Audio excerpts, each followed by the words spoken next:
ಓಂ ನಮಃ ಶಿವಾಯ. ಭಾರತ್ ಮಾತಾ ಶಿವಶಕ್ತಿ ಅವತಾರ್ ಓಂ ಮಂಡಳಿ 16/7/2025 ಬೆಳಗಿನ ತರಗತಿ ರಿವೈಸ್ ಕೋರ್ಸ್ 26/3/1968. ಪ್ರೀತಿಯ ಮಕ್ಕಳೇ, ಶಿವಬಾಬನ ಮೇಲೆ ಪ್ರೀತಿ ಇಲ್ಲ ಎನ್ನುವುದು ತಂದೆಗೆ ಫೀಲಿಂಗ್ ಆಗುತ್ತದೆ. ಸ್ತ್ರೀ ಪುರುಷರು ವಿಕಾರಕ್ಕೋಸ್ಕರ ಎಷ್ಟೊಂದು ಪ್ರೀತಿ ಮಾಡುತ್ತಾರೆ. ತಂದೆ ನಿರ್ವಿಕಾರಿಯನ್ನಾಗಿ ಮಾಡುತ್ತಿದ್ದಾರೆ ಅಂದ ಮೇಲೆ ಈ ತಂದೆಯನ್ನು ಎಷ್ಟು ಪ್ರೀತಿಯಿಂದ ನೆನಪು ಮಾಡಬೇಕು. ನಿಮ್ಮ ಚಾರ್ಟನ್ನು ತೋರಿಸಿರಿ. ಮೂಲ ಮಾತು ಇದೇ ಆಗಿದೆ. ಇದರಿಂದಲೇ ನಾವು ಪಾವನರಾಗುತ್ತೇವೆ. ಸ್ವಯಂ ನೀವೇ ನೆನಪು ಮಾಡುವುದಿಲ್ಲ ಅಂದರೆ ಬೇರೆಯವರಿಗೆ ನೆನಪು ಮಾಡಿರಿ ಎಂದು ಹೇಳಿದಾಗ ಅದು ನೀವು ಮೋಸ ಮಾಡಿದಂತೆ ಅಲ್ಲವೇ? ಹೇಗೆ ಪಂಡಿತರ ಕಥೆಯಾಗುತ್ತದೆ. ತಾವು ಭಗವಂತನ ನೆನಪು ಮಾಡುವುದಿಲ್ಲ, ಬೇರೆಯವರಿಗೆ ಭಗವಂತನನ್ನು ನೆನಪು ಮಾಡಲು ಹೇಳುತ್ತಾರೆ. ಅದೇ ರೀತಿ ಅನ್ಯರಿಗೆ ವಿಕಾರಗಳಿಗೆ ವಶರಾಗಬೇಡಿರಿ ಎಂದು ಹೇಳುವುದು ಸ್ವಯಂ ವಿಕಾರಕ್ಕೆ ವಶರಾಗುತ್ತಾರೆ ಎಂದರೆ ಅವಶ್ಯವಾಗಿ ಅವರ ಮನಸ್ಸು ತಿನ್ನುತ್ತದೆಯಲ್ಲವೇ? ಇಲ್ಲಿ ಈ ರೀತಿ ಬಹಳ ಇದೆ. ಈ ರೀತಿ ಮಾಡಿದಾಗ ನಿಮ್ಮ ಜ್ಞಾನದ ಬಾಣ ಅನ್ಯರಿಗೆ ನಾಟುವುದಿಲ್ಲ. ಮೂಲ ಮಾತನ್ನು ಹಿಡಿದುಕೊಳ್ಳಬೇಕು. ತಂದೆ ಹೇಳುತ್ತಾರೆ, ತಂದೆಯ ಬಗ್ಗೆ ತಿಳಿದುಕೊಳ್ಳುವುದರಿಂದ ನೀವು ಎಲ್ಲವನ್ನೂ ತಿಳಿದುಕೊಳ್ಳುತ್ತೀರಿ. ತಂದೆಯ ವಿನಃ ಏನೂ ಇಲ್ಲ. ಪಂಡಿತನ ಉದಾಹರಣೆಯೂ ತಂದೆ ತಿಳಿಸುತ್ತಾರಲ್ಲವೇ? ರಾಮ ರಾಮ ಎಂದು ಹೇಳುವುದರಿಂದ ನದಿಯನ್ನು ದಾಟುತ್ತೀಯಾ ಎಂದು ಪಂಡಿತರು ಹೇಳಿದರು. ದಿನ ಪಂಡಿತ ತಾನು ನದಿ ದಾಟಬೇಕಾದಾಗ ಬೋಟ್ ಎಲ್ಲಿ ಎಂದು ಕೇಳಿದ. ಆಗ ಹೇಳಿದರು, ನೀವು ಸಹ ರಾಮ ರಾಮ ಎಂದು ಹೇಳಿದಾಗ ನದಿಯನ್ನು ದಾಟುತ್ತೀರಿ ಎಂದು ಅನ್ಯರು ಹೇಳಿದಾಗ ಅವರು ಹೋಗಲಿಲ್ಲ. ನಿಶ್ಚಯದಿಂದಲೇ ವಿಜಯವನ್ನು ಪಡೆದುಕೊಳ್ಳುತ್ತೀರಿ. ಅವರು ಕೇವಲ ಜ್ಞಾನಿಗಳಾಗಿದ್ದರು. ನೀವು ಈ ರೀತಿ ಆಗಬಾರದು. ಇದರಲ್ಲಿ ಪರಿಶ್ರಮವಿದೆ. ಇದರಲ್ಲಿಯೇ ಫೇಲ್ ಆಗುತ್ತೀರಿ. ಯೋಗ ಎನ್ನುವ ಶಬ್ದವನ್ನು ತೆಗೆದುಹಾಕಿರಿ. ಕೇವಲ ನೆನಪು ಎಂದು ಹೇಳಿರಿ. ಪರಮಪಿತ ಪರಮಾತ್ಮನ ನೆನಪಾಗಿದೆ. ಪರಮಪಿತ ಪರಮಾತ್ಮನ ಅರ್ಥ ಗೊತ್ತಿಲ್ಲ. ತಂದೆ ನಾವು ಮಕ್ಕಳಿಗೆ ತಿಳಿಸುತ್ತಿದ್ದಾರೆ, ನೀವು ನೆನಪು ಮಾಡುತ್ತಿಲ್ಲ ಅಂದರೆ ನಿಮ್ಮ ಸರ್ವಿಸ್ ಕಡಿಮೆಯಾಗುತ್ತದೆ. ಚಾರ್ಟ್ ಯಾಕೆ ಬರೆಯುತ್ತಿಲ್ಲ? ಅಹಂಕಾರದಲ್ಲಿ ಇದ್ದೀರಲ್ಲವೇ? ತಂದೆ ಎಷ್ಟು ದೊಡ್ಡ ಅಥಾರಿಟಿ ಆಗಿದ್ದಾರೆ. ಆದರೆ ತಂದೆಯ ಮೇಲೆ ಮಕ್ಕಳಿಗೆ ಅಷ್ಟು ಪ್ರೀತಿ ಇಲ್ಲ.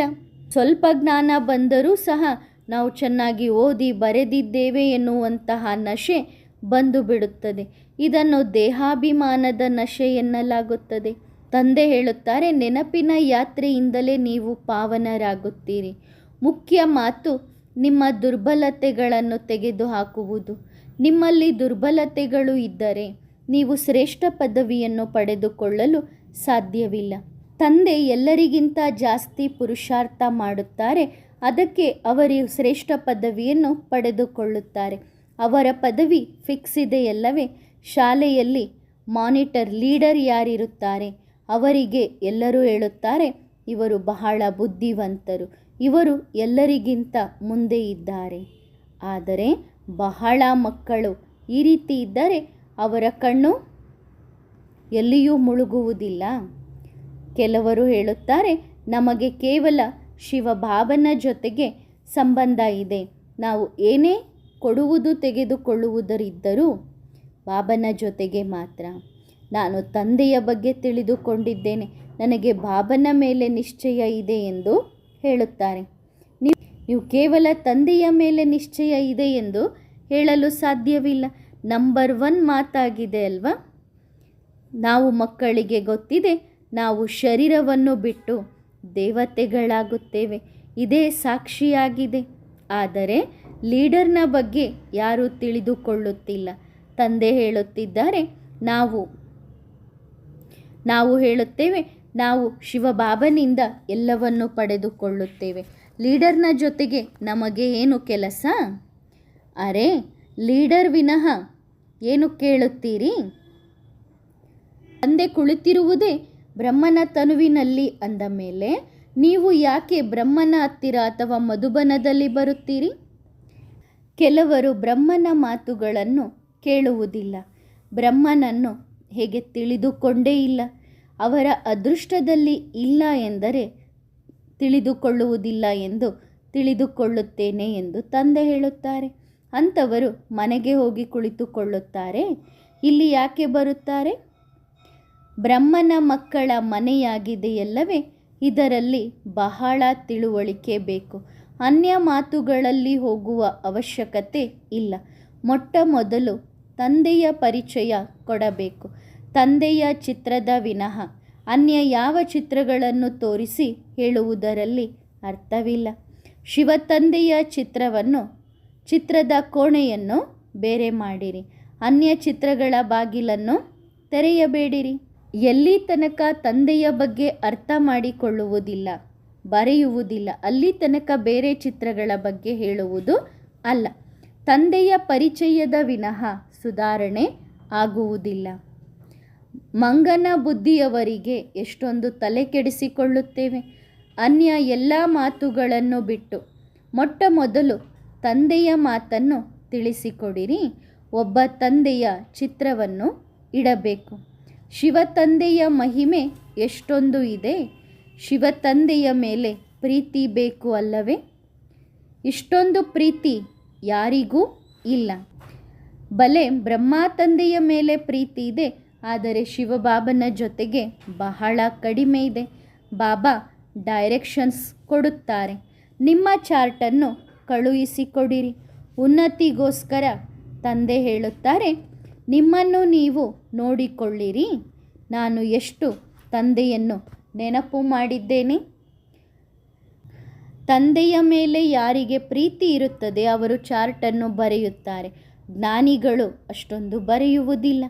ನೆನಪಿನ ಯಾತ್ರೆಯಲ್ಲಿ ಇರುವಂತಹ ಮಕ್ಕಳು ಚಾರ್ಟನ್ನು ಬರೆದು ಕಳಿಸಿಕೊಡುತ್ತಾರೆ. ಬೇಹದ್ದಿನ ಪ್ರೀತಿ ಎಂದು ಇದಕ್ಕೆ ಹೇಳಲಾಗುತ್ತದೆ. ತಂದೆಗೂ ಅನುಭವ ಆಗುತ್ತದೆ ಮಕ್ಕಳಿಗೆ ಬಾಬನ ಮೇಲೆ ಪ್ರೀತಿ ಇಲ್ಲ ಎಂದು. ಸ್ತ್ರೀ ಪುರುಷರು ವಿಕಾರಕ್ಕೋಸ್ಕರ ಪ್ರೀತಿ ಮಾಡುತ್ತಾರೆ. ತಂದೆ ನಮ್ಮನ್ನು ನಿರ್ವಿಕಾರಿಯನ್ನಾಗಿ ಮಾಡುತ್ತಿದ್ದಾರೆ ಎಂದ ಮೇಲೆ ಎಷ್ಟೊಂದು ಪ್ರೀತಿಯಿಂದ ನೆನಪು ಮಾಡಬೇಕು. ನಿಮ್ಮ ಚಾರ್ಟನ್ನು ತೋರಿಸಿರಿ. ಮುಖ್ಯ ಮಾತು ಇದೇ ಆಗಿದೆ. ಇದರಿಂದಲೇ ನಾವು ಪಾವನರಾಗುತ್ತೇವೆ. ಮನುಷ್ಯರ ಬುದ್ಧಿ ಎಷ್ಟೊಂದು ತಮೋಪ್ರಧಾನ ಆಗಿದೆ. ನೋಡುವುದಕ್ಕೆ ಮನುಷ್ಯರಂತೆ ಕಾಣಿಸುತ್ತಾರೆ, ಆದರೆ ಅವರೊಳಗೆ ಅಹಂಕಾರ ಎಷ್ಟೊಂದು ಇದೆ. ದೊಡ್ಡ ದೊಡ್ಡ ಸನ್ಯಾಸಿಗಳು ಯಾರಿದ್ದಾರೆ ಅವರು ತಮ್ಮನ್ನು ಈಶ್ವರ ಎಂದು ಹೇಳುತ್ತಾರೆ. ಅವರ ಪೂಜೆಯೂ ಮಾಡುತ್ತಾರೆ. ತಂದೆ ಹೇಳುತ್ತಿದ್ದಾರೆ, ಅವರಿಗೂ ಸಂದೇಶ ಕೊಡಿರಿ. ಶಿವ ಭಗವಾನು ವಾಚ ಇದೆ. ಪೂಜ್ಯರು ಪೂಜಾರಿಗಳನ್ನು ಮಾಡಲು ಸಾಧ್ಯವಿಲ್ಲ, ಪೂಜಾರಿಗಳು ಪೂಜ್ಯರನ್ನಾಗಿ ಮಾಡಲು ಸಾಧ್ಯವಿಲ್ಲ. ಇದನ್ನು ಪತ್ರಿಕೆಯಲ್ಲಿ ಹಾಕಿರಿ. ನೀವು ಯಾರ ನಿಂದನೆಯನ್ನೂ ಮಾಡುತ್ತಿಲ್ಲ, ಅವರ ಕಲ್ಯಾಣವನ್ನು ನೀವು ಮಾಡುವಂತಹ ವಿಚಾರ ಇಟ್ಟುಕೊಂಡಿದ್ದೀರಿ. ಈ ಸಮಯದಲ್ಲಿ ಇವರ ರಾಜ್ಯ ನಡೆಯುತ್ತಿದೆ. ಈಗ ಯಾರೂ ಸುಧಾರಣೆಯಾಗುತ್ತಿಲ್ಲ. ಈಗ ನೀವು ಮಕ್ಕಳಿಗೆ ಗೊತ್ತಿದೆ ಹೇಗೆ ನೀವು ಈ ವಿಕಾರಿ ಗುಣಗಳ ಮೇಲೆ ಜಯ ಪಡೆದುಕೊಂಡಿದ್ದೀರಿ. ಈಗ ಆ ಸಮಯ ಇಲ್ಲ. ಅವರ ರಾಜ್ಯವೇ ಸಮಾಪ್ತಿಯಾಗುತ್ತದೆ. ಬಹಳ ಪರಿವರ್ತನೆಯಾಗುತ್ತದೆ. ನೀವು ಏನು ಮಾಡುತ್ತಿದ್ದೀರಿ?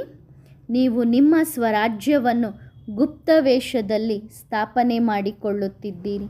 ನಿಮ್ಮ ರಾಜ್ಯ ಯಾವುದೂ ಇಲ್ಲ. ಇವತ್ತಿನ ಕಾಲದಲ್ಲಿ ರಾಜರುಗಳ ಕಿರೀಟವನ್ನು ಇಳಿಸಿದ್ದಾರೆ. ಅಸುರಿ ಸಂಪ್ರದಾಯದ ಮಾಯಾವಿ ಪುರುಷರಾಗಿದ್ದಾರಲ್ಲವೇ, ಎಷ್ಟೊಂದು ಕೆಳಗೆ ಬಿದ್ದಿದ್ದಾರೆ. ಏಕೆಂದರೆ ರಾವಣನ ರಾಜ್ಯ ಇದೆ. ರಾವಣನ ಸಂಪ್ರದಾಯದ ವ್ಯಾಪಾರ ಇದಾಗಿದೆ. ರಾವಣ ಎಷ್ಟೊಂದು ಅಸುರಿ ಬುದ್ಧಿಯವರನ್ನಾಗಿ ಮಾಡಿದ್ದಾನೆ. ಏನನ್ನು ತಿಳಿದುಕೊಳ್ಳುವುದಿಲ್ಲ. ಹೇಗಿದ್ದಾರೆ ಎಂದರೆ ಮಂಗನ ಬುದ್ಧಿಯವರಾಗಿದ್ದಾರೆ. ನೋಡಲು ಮನುಷ್ಯರೇ ಆಗಿದ್ದಾರೆ, ಆದರೆ ಬುದ್ಧಿ ಮಂಗಗಳ ರೀತಿಯಾಗಿದೆ. ನೀವು ಯುಕ್ತಿಯಿಂದ ಅನ್ಯರಿಗೆ ತಿಳಿಸಬೇಕು. ಭಗವಾನು ವಾಚ, ಇದು ಅಸುರಿ ಸಂಪ್ರದಾಯ ಆಗಿದೆ. ಏನೇನೆಲ್ಲ ಮಾತುಗಳನ್ನು ಬರೆದಿಟ್ಟಿದ್ದಾರೆ. ರಾಮನ ಸೀತೆಯನ್ನು ರಾವಣ ಹೊತ್ತುಕೊಂಡು ಹೋದ.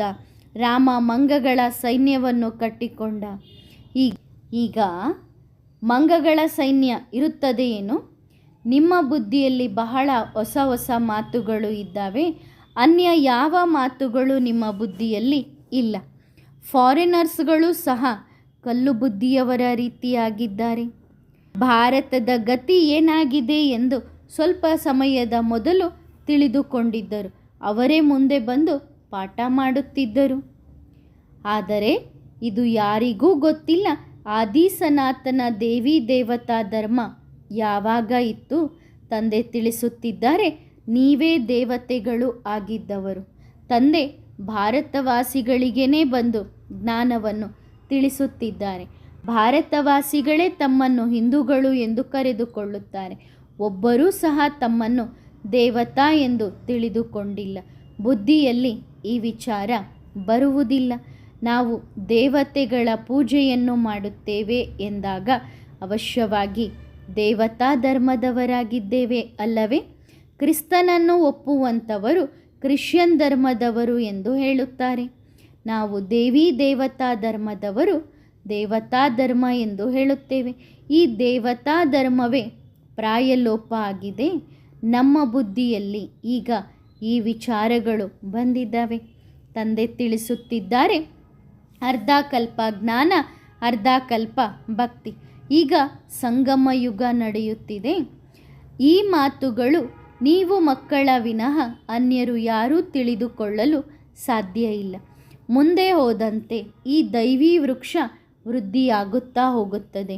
ಇದು ಕಾಂಡವಾಗಿದೆ. ತಂದೆ ಹೇಳುತ್ತಿದ್ದಾರೆ, ನಾನು ಬೇರನ್ನು ಸ್ಥಾಪನೆ ಮಾಡಲು ಬಂದಿದ್ದೇನೆ. ಬಾಕಿ ಎಲ್ಲವೂ ವಿನಾಶ ಆಗುತ್ತದೆ. ಆದ್ದರಿಂದ ಎಲ್ಲರಿಗೂ ಈ ಒಂದು ಸಂದೇಶವನ್ನು ಕೊಡಬೇಕು. ತಂದೆ ಹೇಳುತ್ತಿದ್ದಾರೆ, ನಿಮ್ಮನ್ನು ನೀವು ಆತ್ಮ ಎಂದು ತಿಳಿದುಕೊಳ್ಳಿರಿ. ನನ್ನೊಬ್ಬನನ್ನೇ ನೆನಪು ಮಾಡಿದಾಗ ನಿಮ್ಮ ವಿಕರ್ಮ ವಿನಾಶ ಆಗುತ್ತದೆ. ನೀವು ವಿಶ್ವದ ಮಾಲೀಕರಾಗುತ್ತೀರಿ. ಈ ಒಂದು ಸಂದೇಶವನ್ನು ಎಲ್ಲರಿಗೂ ಕೊಡಬೇಕು. ಮನೆ ಮನೆಗೂ ಹೋಗಿ ಈ ಸಂದೇಶವನ್ನು ಕೊಡಬೇಕು. ನನ್ನೊಬ್ಬನನ್ನೇ ನೆನಪು ಮಾಡಿರಿ. ಅನ್ಯ ಧರ್ಮ ಸ್ಥಾಪನೆ ಮಾಡುವಂಥವರು ಯಾರೂ ಸಹ ಈ ರೀತಿ ಹೇಳುವುದಿಲ್ಲ. ಆದ್ದರಿಂದ ಅವರಿಗೂ ಸಂದೇಶವಾಹಕರು ಅಥವಾ ಮೆಸೆಂಜರ್ ಎಂದು ಹೇಳಲು ಸಾಧ್ಯವಿಲ್ಲ.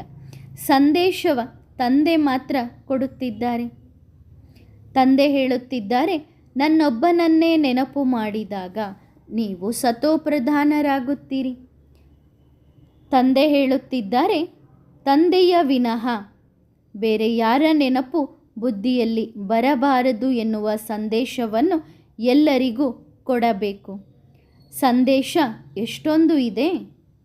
ಎಲ್ಲರಿಗೂ ಈ ಸಂದೇಶವನ್ನು ಕೊಡಬೇಕು.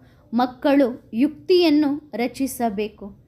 ಈ ಮ್ಯೂಸಿಯಂ ಇತ್ಯಾದಿಗಳು ಸಂದೇಶ ಕೊಡುವುದಕ್ಕೋಸ್ಕರ ಮಾಡಲ್ಪಟ್ಟಿದೆ. ತಂದೆ ಹೇಳುತ್ತಿದ್ದಾರೆ, ನಾನು ಶ್ರೇಷ್ಠಾತಿ ಶ್ರೇಷ್ಠ ಆಗಿದ್ದೇನೆ. ತಂದೆಯಾದ ನನ್ನೊಬ್ಬನನ್ನೇ ನೆನಪು ಮಾಡಿದಾಗ ನಿಮ್ಮ ಜನ್ಮ ಜನ್ಮಾಂತರದ ಪಾಪಗಳು ಭಸ್ಮ ಆಗುತ್ತದೆ. ಇದು ತಂದೆಯ ಸಂದೇಶ ಆಗಿದೆ. ಸತೋಪ್ರಧಾನರಾಗಿ ನಂತರ ನೀವು ಸತೋಪ್ರಧಾನ ಹೊಸ ಜಗತ್ತಿನಲ್ಲಿ ಬರುತ್ತೀರಿ. ಈ ಸಂದೇಶವನ್ನು ಎಲ್ಲರಿಗೂ ಕೊಡಬೇಕು. ನೀವು ಸಂದೇಶ ಕೊಡುವಂಥವರು ಆಗಿದ್ದೀರಿ. ಮುಖ್ಯ ಮಾತು ಇದೇ ಆಗಿದೆಯಲ್ಲವೇ? ನೀವು ಮಕ್ಕಳಿಗೆ ಗೊತ್ತಿದೆ, ತಂದೆ ಸತ್ಯವನ್ನೇ ತಿಳಿಸುತ್ತಾರೆ. ಇಲ್ಲಿ ಅಸತ್ಯದ ಯಾವ ಮಾತು ಇಲ್ಲ. ಸತ್ಯ ತಂದೆ ತಿಳಿಸುತ್ತಿದ್ದಾರೆ ಎಂದಾಗ ನಾವು ಸತ್ಯವನ್ನು ತಿಳಿದುಕೊಂಡಿದ್ದೇವೆ. ಈ ಸಂದೇಶವನ್ನು ಎಲ್ಲ ಕಡೆಗೂ ಬರೆದು ಹಾಕಿರಿ. ನಾನು ಆತ್ಮ ಆಗಿದ್ದೇನೆ. ತಂದೆಯನ್ನು ನೆನಪು ಮಾಡಿದಾಗ ನಾವು ಸತೋಪ್ರಧಾನರಾಗುತ್ತೇವೆ. ತಂದೆಯನ್ನು ನೆನಪು ಮಾಡಿದಾಗ ನಾವು ಸತೋಪ್ರಧಾನರಾಗುತ್ತೇವೆ. ಸಂಪೂರ್ಣ ಮಹತ್ವ ಈ ಮಾತಿಗೆ ಕೊಡಬೇಕಾಗಿದೆ.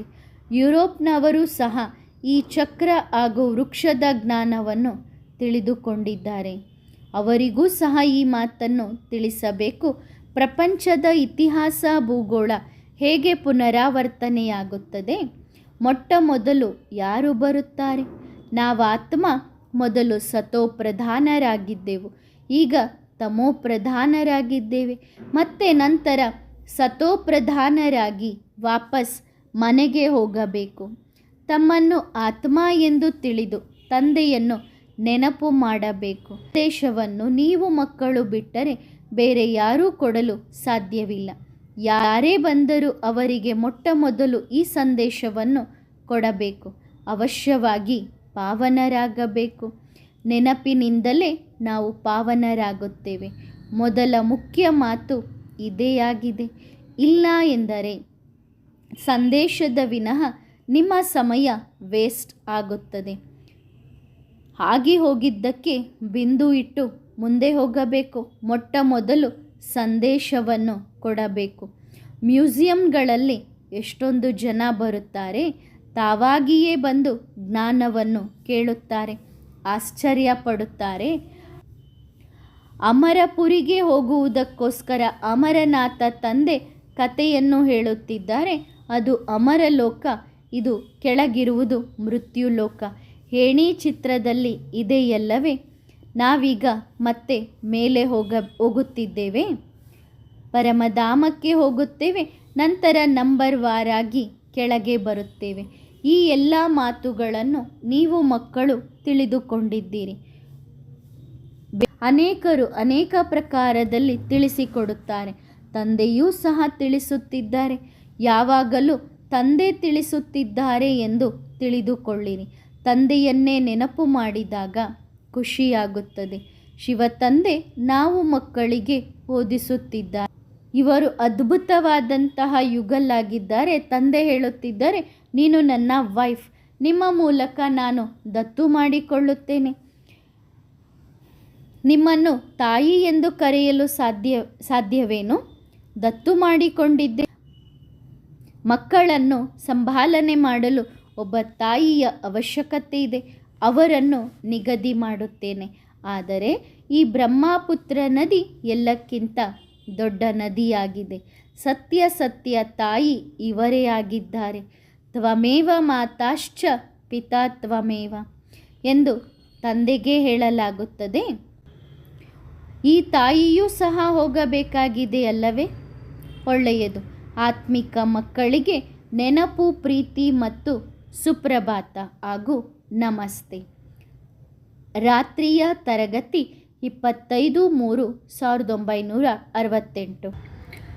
ಯಾರ ಬುದ್ಧಿಯಲ್ಲಿ ಯಾವ ಜ್ಞಾನ ಇರುತ್ತದೆ ಅವರು ಅದೇ ಅನುಭವದಿಂದ ಅನ್ಯರಿಗೆ ಜ್ಞಾನ ಹೇಳುತ್ತಾರೆ. ತಂದೆ ಹೇಳುತ್ತಿದ್ದರು, 2-3 ದಿನ ಬಾಬಾ ಬಂದು ಕೇಳುತ್ತಾರೆ. ಬಾಬನೂ ಸಹ ನೋಡುತ್ತಾರೆ ಹೇಗೆ ಮಕ್ಕಳು ಮುರುಳಿಯನ್ನು ನುಡಿಸುತ್ತಾರೆ.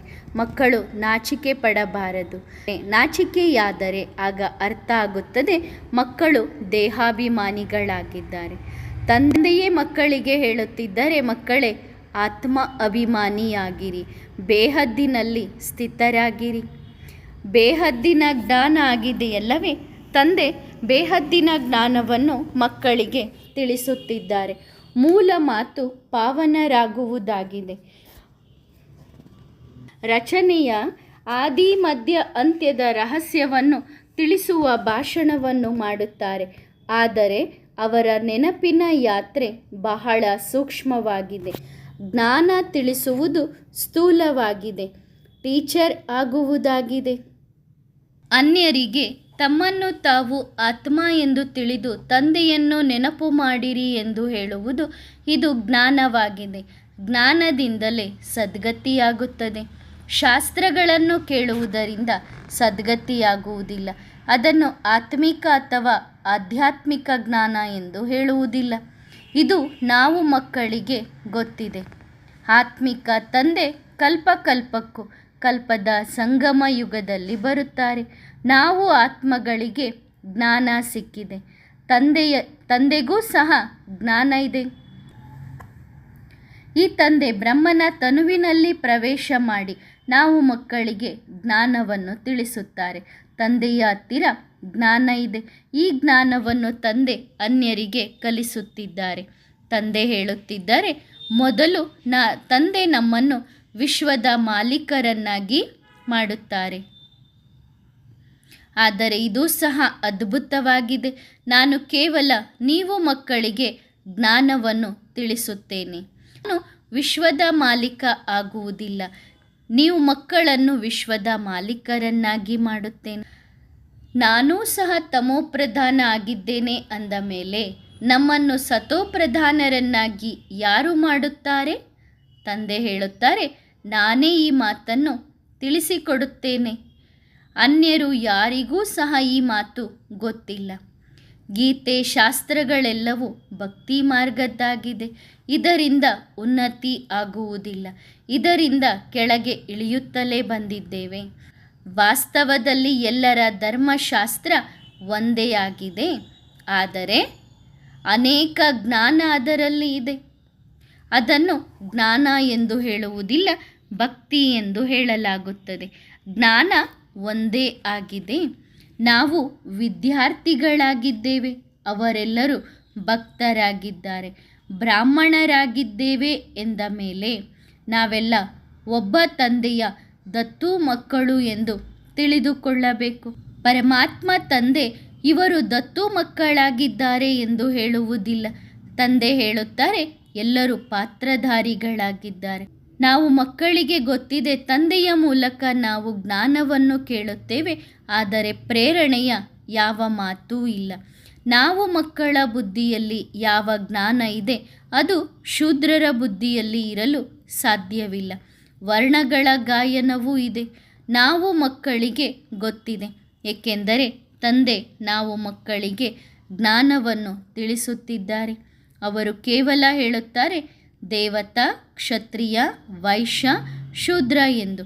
ತಮ್ಮನ್ನು ತಾವು ಬ್ರಾಹ್ಮಣ ಎಂದು ಕರೆದುಕೊಳ್ಳುತ್ತಾರೆ. ನೀವು ಮಕ್ಕಳು ಅನುಭವವನ್ನು ಅನೇಕರಿಗೆ ತಿಳಿಸುತ್ತೀರಿ. ತಂದೆ ನಾವು ಮಕ್ಕಳಿಗೆ ಓದಿಸುತ್ತಿದ್ದಾರೆ. ತಂದೆ ಅನುಭವವನ್ನು ತಿಳಿಸುವುದಿಲ್ಲ. ಬ್ರಹ್ಮ ತಂದೆ ಅನುಭವವನ್ನು ತಿಳಿಸಲು ಸಾಧ್ಯವಿದೆ. ಆದರೆ ನೀವು ಮಕ್ಕಳಿಗೆ ಗೊತ್ತಿದೆ, ತಂದೆ ನಾವು ಮಕ್ಕಳಿಗೆ ಓದಿಸುತ್ತಿದ್ದಾರೆ. ಹೊರಗಿನವರು ಭಗವಂತ ಒಬ್ಬರೇ ಆಗಿದ್ದಾರೆ ಎಂದು ತಿಳಿದುಕೊಂಡಿದ್ದಾರೆ. ತಂದೆ ಜ್ಞಾನ ಸಾಗರ ಆಗಿದ್ದಾರೆ. ಯಾವಾಗ ಮಕ್ಕಳು ಅನ್ಯರಿಗೆ ಜ್ಞಾನವನ್ನು ತಿಳಿಸಿಕೊಡುತ್ತಾರೆ, ಆಗ ಚಿತ್ರಗಳ ಬಗ್ಗೆ ತಿಳಿಸಿಕೊಡಲು ಬುದ್ಧಿ ಚಿತ್ರಗಳ ಕಡೆಗೆ ಹೋಗುತ್ತದೆ. ತಂದೆಯೊಂದಿಗೆ ಬುದ್ಧಿಯೋಗ ಜೋಡಣೆಯಾಗಿರಲಿ. ನೆನಪಿನಿಂದಲೇ ವಿಕರ್ಮ ವಿನಾಶವಾಗುತ್ತದೆ. ಆದರೆ ಈ ವಿಚಾರ ಬುದ್ಧಿಯಿಂದ ಮಾಯವಾಗುತ್ತದೆ. ಭಕ್ತಿ ಮಾರ್ಗದಲ್ಲಿ ಸಂಪಾದನೆ ಕಡಿಮೆ ಇದೆ, ಸುಖ ಯಾವುದೂ ಇಲ್ಲ. ಇಲ್ಲಿ ಸಂಪಾದನೆ ಬಹಳ ಇದೆ ಹಾಗೂ ಸುಖ ಕೊಡುವಂತಹ ಇಲ್ಲಿ ಸಂಪಾದನೆ ಬಹಳ ಇದೆ, ಹಾಗೆ ಸುಖ ಕೊಡುವಂಥ ಸಂಪಾದನೆ ಇದೆ. ಸುಖದಿಂದ ದೂರ ಹೋಗುವುದು ಸನ್ಯಾಸಿಗಳ ಕೆಲಸವಾಗಿದೆ.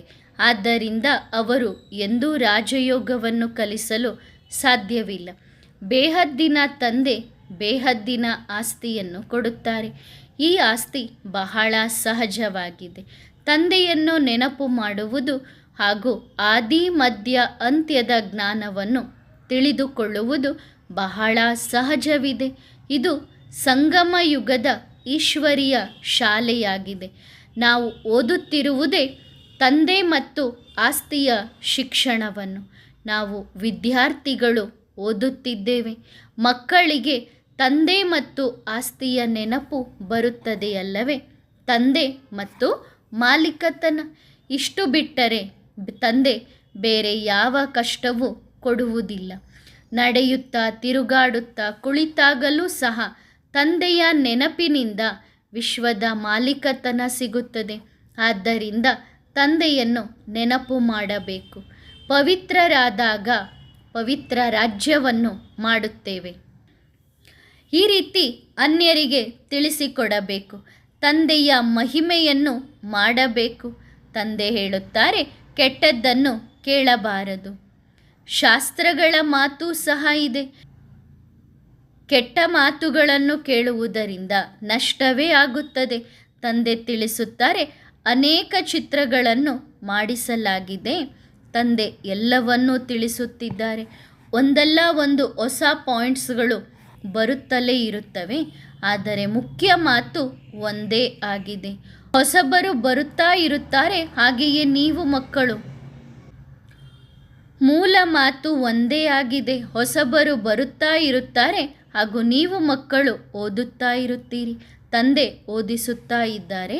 ನಾವು ಮಕ್ಕಳಿಗೆ ಗೊತ್ತಿದೆ ಇವತ್ತು ಎಷ್ಟೊಂದು ಪದ್ಮಾಪತಿಗಳಿದ್ದಾರೆ, ಆದರೆ ಎಲ್ಲವೂ ಸಮಾಪ್ತಿಯಾಗಲಿದೆ. ಯಾರ ಆಸ್ತಿಯೂ ಉಳಿಯುವುದಿಲ್ಲ. ಕೋಟ್ಯಾಧಿಪತಿಗಳು, ಪದಂಪತಿಗಳು ಎಲ್ಲವೂ ಕೂಡ ಮಣ್ಣಿನಲ್ಲಿ ಮಣ್ಣಾಗಿ ಹೋಗುತ್ತದೆ. ಬಾಂಬ್ಸ್ಗಳು ರೆಡಿ ಮಾಡಿರುವುದನ್ನು ನೋಡಿದ್ದೀರಲ್ಲವೇ? ಹೇಗೆ ಬಾಂಬ್ಸ್ಗಳನ್ನು ರೆಡಿ ಮಾಡಿದ್ದಾರೆ. ಇವುಗಳನ್ನು ಕೇವಲ ಸುಮ್ಮನೆ ಇಟ್ಟುಕೊಳ್ಳುವುದಕ್ಕೋಸ್ಕರ ರೆಡಿ ಮಾಡಿದ್ದಾರೇನೋ? ಇದು ಸಹ ನೀವು ಮಕ್ಕಳಿಗೆ ಗೊತ್ತಿದೆ, ಅವಶ್ಯವಾಗಿ ವಿನಾಶ ಆಗಿತ್ತು ಹಾಗೂ ಒಂದು ಧರ್ಮದ ಸ್ಥಾಪನೆಯಾಗಿತ್ತು. ತಂದೆ ಹೇಳುತ್ತಿದ್ದಾರೆ, ನಾನು ಬಂದಿರುವುದೇ ಹಳೆಯ ಜಗತ್ತನ್ನು ಸಮಾಪ್ತಿ ಮಾಡಲು. ಇದು ಸಹ ನಾಟಕದಲ್ಲಿ ನಿಗದಿಯಾಗಿದೆ. ನಾವು ಸ್ವರ್ಗವಾಸಿಗಳಾಗಿದ್ದೆವು. ನಂತರ ಎಲ್ಲರೂ ಶಾಂತಿಧಾಮಕ್ಕೆ ವಾಪಸ್ ಹೋಗಿದ್ದರು. ಒಳ್ಳೆಯದು. ಆತ್ಮಿಕ ಮಕ್ಕಳಿಗೆ ನೆನಪು, ಪ್ರೀತಿ ಮತ್ತು ಗುಡ್ ನೈಟ್. ವರದಾನ: ವ್ಯರ್ಥ ಸಂಕಲ್ಪಗಳಿಂದ ಮುಕ್ತರಾಗಿರಿ.